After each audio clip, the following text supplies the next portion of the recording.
Boa noite para todos, que a paz do Senhor Jesus seja com todos, tá? Nós vamos estar aqui hoje gravando mais um vídeo e você que ainda não se inscreveu no canal, inscreva para estar recebendo aí as notificações. Hoje nós vamos estar falando sobre arrebatamento surpresa. A igreja será arrebatada antes da grande tribulação ou após a grande tribulação? É um assunto de várias opiniões, mas nós vamos estar estudando hoje aqui à luz da Bíblia Sagrada, o que nos dá a entender a respeito da Bíblia Sagrada, tá?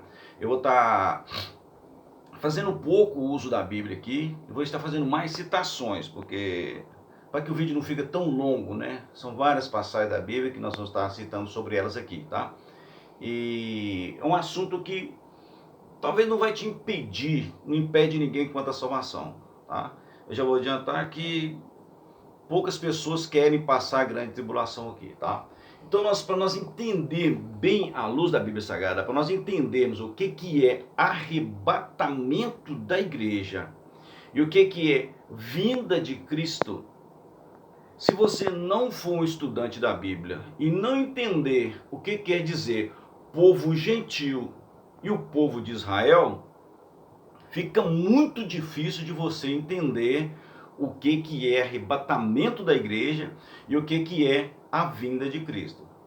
Para que você tenha noção, para nós entendermos um pouco o que diz a Bíblia Sagrada a respeito do caráter, da personalidade de Deus, da maneira que Deus age contra o pecado, nós vamos entender que Deus, ele julga todo ato pecaminoso.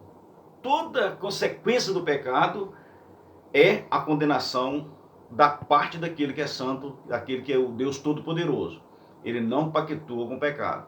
Ao mesmo Deus que abençoa, tá? E está sempre Pai, sempre bondoso com aqueles que operam com a justiça. Então, o peso do amor de Deus tem o mesmo peso da justiça e do juízo de Deus.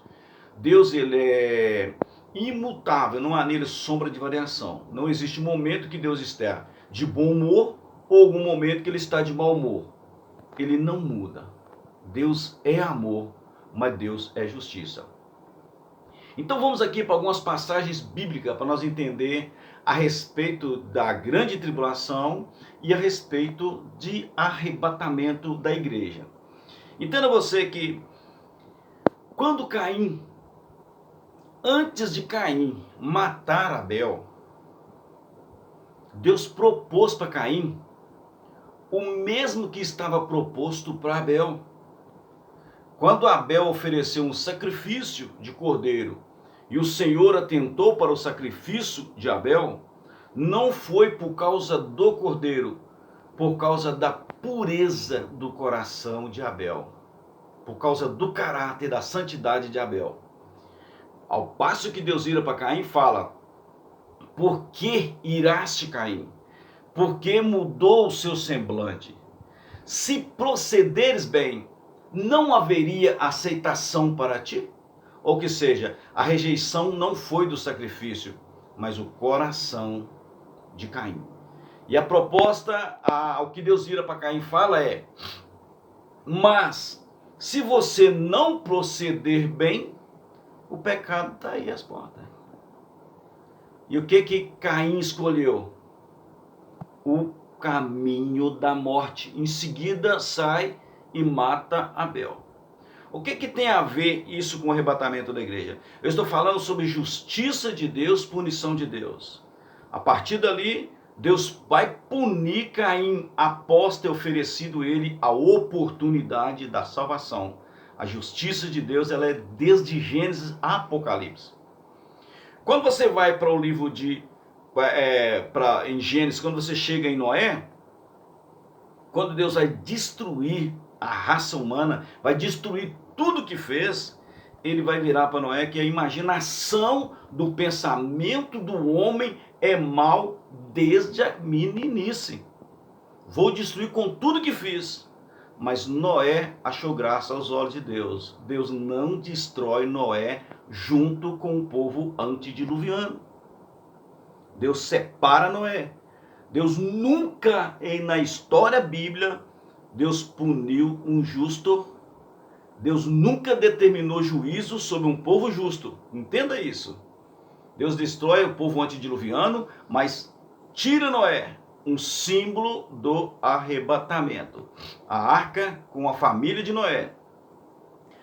Quando você chega em Abraão, que Deus anuncia a Abraão que vai destruir Sodoma e Gomorra por causa do pecado dos sodomitas, quando Deus vai destruir Sodoma e Gomorra, Abraão fala com Deus. Se tiver 50, 40, 30, se tiver 10 justos, o que Deus diz para Abraão?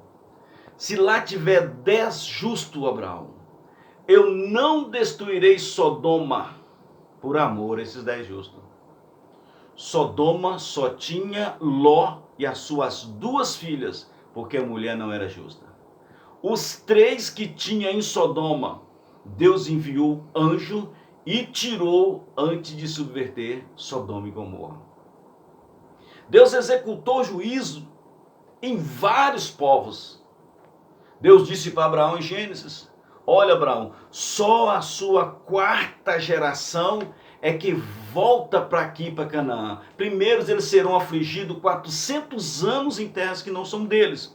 Mas depois a sua 4ª geração é que vai voltar para aqui. Por quê? A medida do cálice do pecado dos amorreus, dos cananeus, ainda não transbordaram. Depois Deus traz Israel para fazer juízo.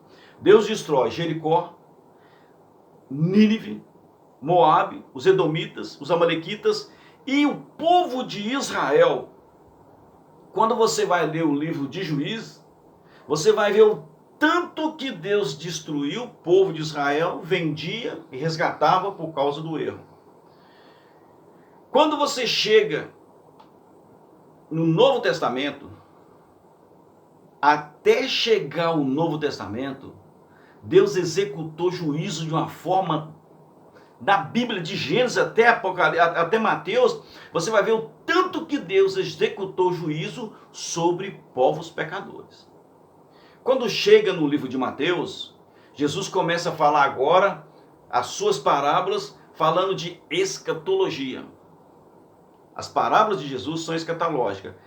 Observa que Jesus vai mostrar a parábola da boda do cordeiro, fala da igreja e do povo de Israel. A parábola do Senhor que manda os 2 filhos trabalhar na lavoura, fala da igreja e de Israel. Observa você que quando o Senhor envia os seus servos a convidar os seus para a festa, ninguém quer ir. Comprei uma vinha, comprei uma junta de boi, vou testar, eu casei, eu estou ocupado. E ninguém quer participar da festa que o homem, que o rei está dando para o filho. Ninguém quer. Por fim, mata os que vão convidar, que são os profetas, e não vem para participar da festa. O dono da festa fica irado e fala: olha, então não mexe mais com eles. Vá agora pelas estradas, pelos becos e junta todos os publicanos, junta coxo, aleijado e traz, que eu quero a minha festa cheia. É aí que entra o povo gentil no cenário da salvação. No momento que o povo de Israel mata Cristo, porque não foi os romanos que mataram, foi o sacerdote. No momento que o povo de Israel matam o Senhor Jesus, nesse momento, Israel desliga da oliveira verdadeira, que é Cristo. E o povo gentil é esse povo que é catado pela beirada da rua, pelas estradas, pelos becos. É o povo gentil que forma a partir da igreja. Daí Cristo forma com esse povo gentil, a partir daí a igreja, a eclésia de Cristo. Israel não recebeu o Messias.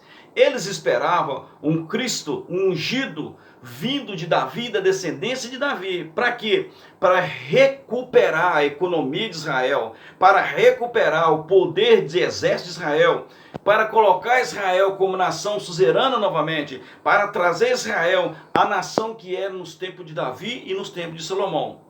Porque desde 722... Israel passou a viver na mão dos povos, sem rei, sem líder. Israel virou um fiasco na mão do povo. E eles almejavam a promessa que foi dada a Davi, a promessa do filho de Davi. Quando chega Jesus, que entra em Jerusalém, montado no jumento, com os pés arrastando no chão. Jesus foi a vergonha dos judeus. Jesus foi a vergonha do povo de Israel. O rei de Israel, nascido de Davi, herdeiro da cadeira do trono de Davi, entra em Jerusalém, acompanhado de uma multidão de pobres, montado em um jumento. Ele foi a vergonha do povo judeu. O povo judeu fizeram o quê? Mataram esse Cristo. Rejeitaram esse Messias, esse rei, no âmbito espiritual. É nesse momento que Deus insere o povo gentil no plano da salvação, que já estava dito a Abraão e foi revelado a Paulo, que estava oculto aos profetas. O povo gentil é inserido no período aí agora, no contexto da salvação. Forma-se a igreja. Israel está parada no momento. Israel hoje é um exército de vários de ossos secos, que já se ajuntou, osso a osso, já veio carne sobre esses ossos, já veio pele sobre esses ossos, formaram o exército, já virou nação, virou estado desde 1948, mas ainda não receberam o Espírito, que é a última parte da profecia. Só recebe o Espírito após a grande tribulação. Então vamos lá. Se nós estamos vivendo a plenitude, a dispensação da graça, o Evangelho hoje ele é pregado universalmente, dizendo para todos.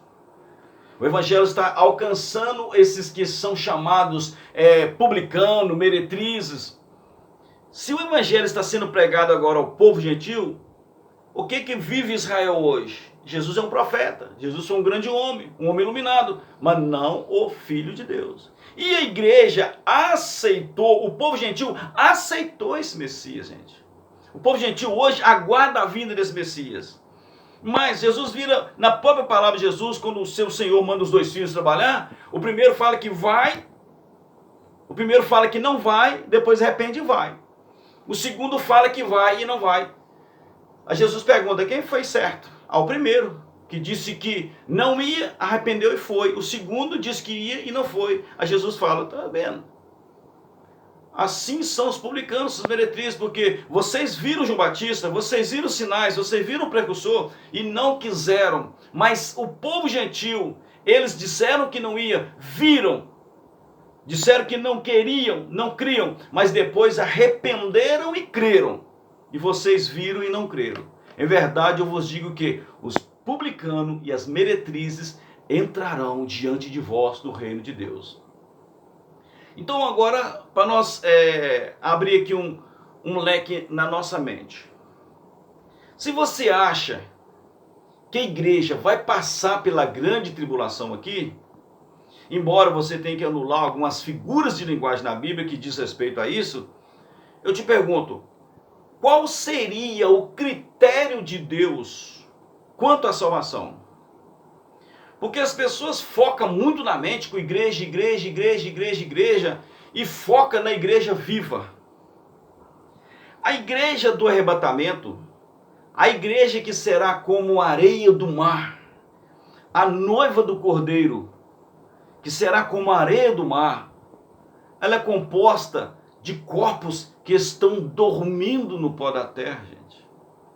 A igreja viva, ela é uma minoria. Pouquíssimas pessoas vão estar aqui nos dias do arrebatamento. Quem vai fazer esse número imenso como a areia do mar são salvos que dormem desde Abel, que ressuscitarão. Essa é a igreja. Ela é composta com santos desde Abel até o dia do arrebatamento.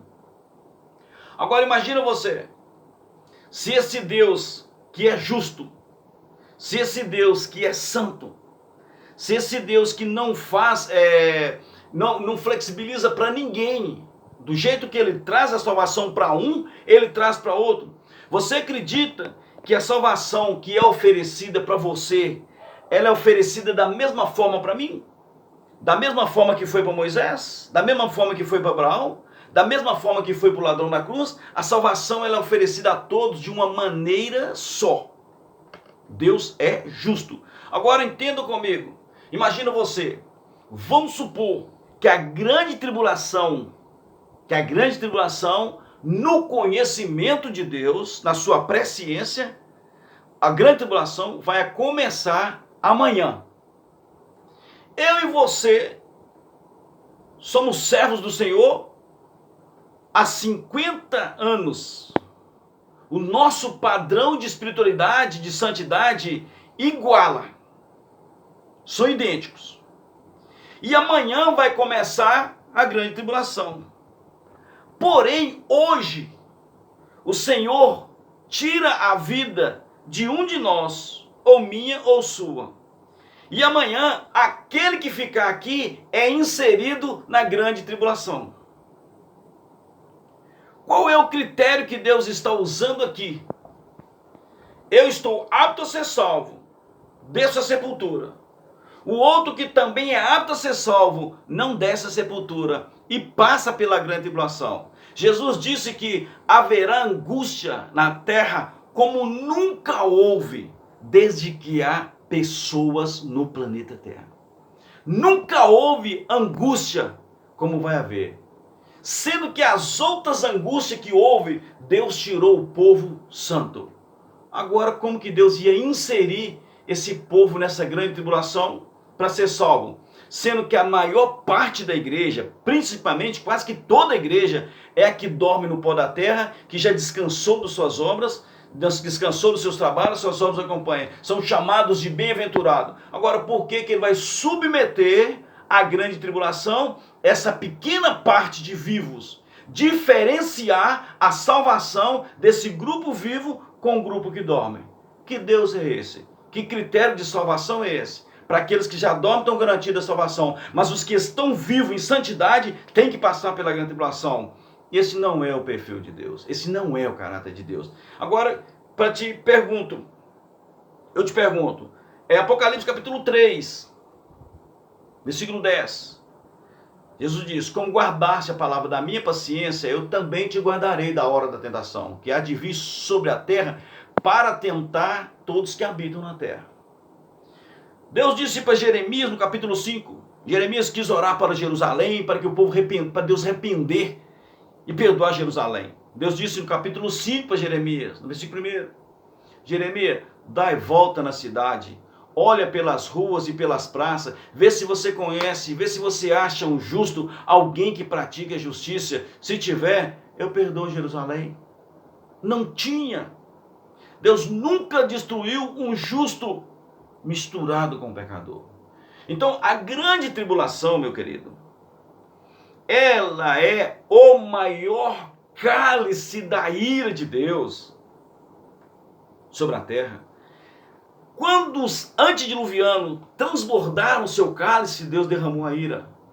Quando os cananeus transbordaram, Deus derramou a ira. Quando os edomitas, moabitas, todos atingiram o cálice transbordando, isso é na ótica divina, é quando o pecado chega a um ponto que Deus executa juízo. Deus executou juízo, mas sempre ele tirou os justos de lá. Nunca destruiu o justo. Mandou Jonas pregar para o povo de Nínive, a primeira geração, porque não descia da mão direita para a esquerda. Passados 100 e poucos anos, Deus vai lá e destrói Nínive, porque o povo tinha conhecimento do que está fazendo. Deus é justo, Deus é santo. Paulo fala em 1 Tessalonicenses capítulo 5, versículo 9, Deus não nos destinou para a sua ira, mas sim para a aquisição da salvação através de Jesus Cristo. Isaías 26, desperta, o que Deus fala para o povo? Exalta, alegra, vós que habita no pó, ressuscita, alegre, desperta, entra para os seus aposentos, fecha a porta, por um momento, até que a minha ira passe sobre a terra, porque o Senhor sairá do seu lugar a castigar todos os habitantes da terra. Então, o que esse texto quer dizer? Desperta. Alegra vós que dorme na terra. Exalta. Desperta, acorda. Entra para os seus quartos. Puxa a porta. Só por um momento. Até que a ira do Senhor passe sobre a terra. Porque o Senhor sairá do seu lugar a castigar os moradores da terra. Quando você vê em Apocalipse, a abertura do 7 selo, o toque da 7 trombeta, o derramar das 7 taças, juízo que você não tem noção, não tem como, a 5ª trombeta, os gafanhotos, o mar que converte em sangue, tudo que tem vida morre, efeito que nunca houve na terra desde que há homem sobre a terra, porque Deus submeteria a igreja a isso. Então, meu querido, à luz da Bíblia Sagrada, dentro das figuras de linguagem, assim como a arca, assim como está nas parábolas citadas, Deus não vai deixar a igreja ser julgada, castigada junto com o ímpio. O que é a grande tribulação? Ela está no capítulo 2 de 2 Tessalonicenses. Lá fala da ira de Deus. E esse que vem é sobre a eficácia de Satanás com todo poder e prodígio de mentira para os que perecem. E Deus lhe enviará a operação do erro para que creiam na mentira e sejam julgados todos que não amaram a Deus para se salvar, antes tiveram o seu prazer na iniquidade. A grande tribulação é o maior cálice da ira de Deus sobre um globo terrestre com o seu pecado no pior estágio. Por isso que Jesus fala em Mateus 24, como foi nos dias que antecederam o dilúvio, assim também será na vinda do Filho do Homem. Casavam, bebiam, davam-se em casamento, até que veio o dilúvio consumir, não perceberam, consumiram a todo. Assim será também a vinda do Filho do Homem. Quando Jesus fala, também ainda em Mateus 24, a partir do versículo 29, quando ele fala da sua vinda em glória, ele fala, então aparecerá no céu o sinal, o Filho do Homem. Toda tribo da terra olharão e verão o Filho do Homem. Lamentarão. Toda tribo, língua, verão e lamentarão o Filho do Homem vindo sobre as nuvens do céu com poder e glória. Já imaginou a igreja aqui na terra? Cristo vem sobre as nuvens do céu para estabelecer o milênio. A igreja salva, vê e lamenta. Isso é um brado de aleluia e de vitória. Quando a Bíblia fala que todo olho verá e lamenta, toda a tribo da terra lamentarão, é porque são povos que não aceitaram Cristo. Todo olho verá e lamentarão. Até Israel, que será salvo naquele momento. A Bíblia diz que prantearão como a mãe pranteia o primogênito. É nesse momento que Israel será salvo. Então, arrebatamento da igreja é o momento da plenitude do povo gentil. Fim da dispensação da graça. Você que estuda a Bíblia e sabe o que é povo gentil e o que é Israel, você vai entender que o arrebatamento da igreja é o fim do período estabelecido por Deus desde a morte de Cristo. Cristo morreu. O que aconteceu? Deus parou o cronômetro com Israel. Encerrou ali 69 semanas. Nós estamos vivendo o período do povo gentil. Período esse que não tem tempo, não há cronologia dele. Ele está travado, o cronômetro está travado na morte de Cristo. Deus parou com Israel na morte, o Messias foi tirado. A igreja está sendo composta desse povo gentil. E a igreja está crescendo, cada dia cresce mais o povo aqui. Muitos já desceram à sepultura. Quando chegar o tempo, na ótica, no coração de Deus, que chegar a plenitude do gentil, do povo gentil, quando chegar o tempo dessa igreja, fim da dispensação do Espírito Santo, é onde que encontra, onde que vai se dar, acontecer aquilo que Paulo fala em Tessalonicenses capítulo 2. O elemento que o detém será tirado do meio. Ninguém consegue tirar o Espírito Santo, ninguém, ele é onipresente.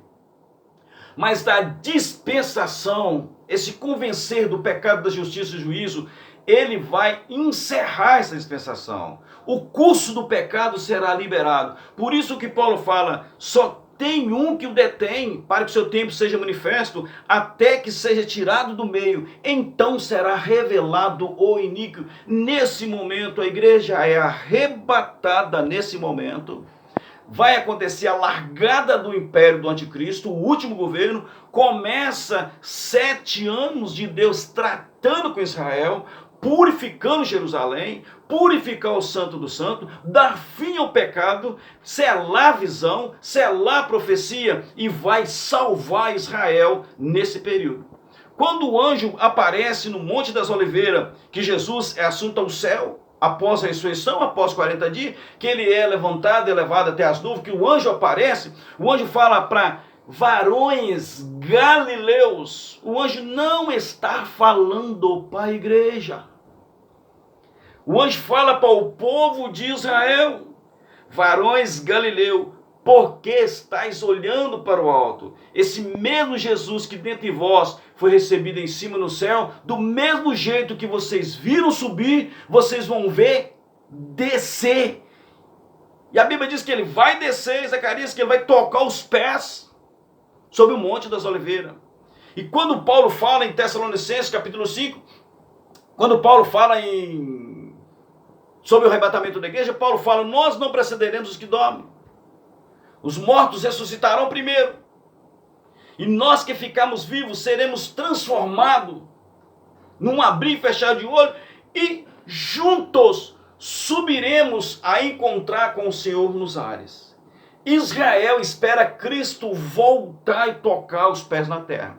Israel não recebeu o filho de Davi. Para Israel, o Messias, o rei deles, o filho de Davi, não veio ainda. E a igreja aceitou o que veio.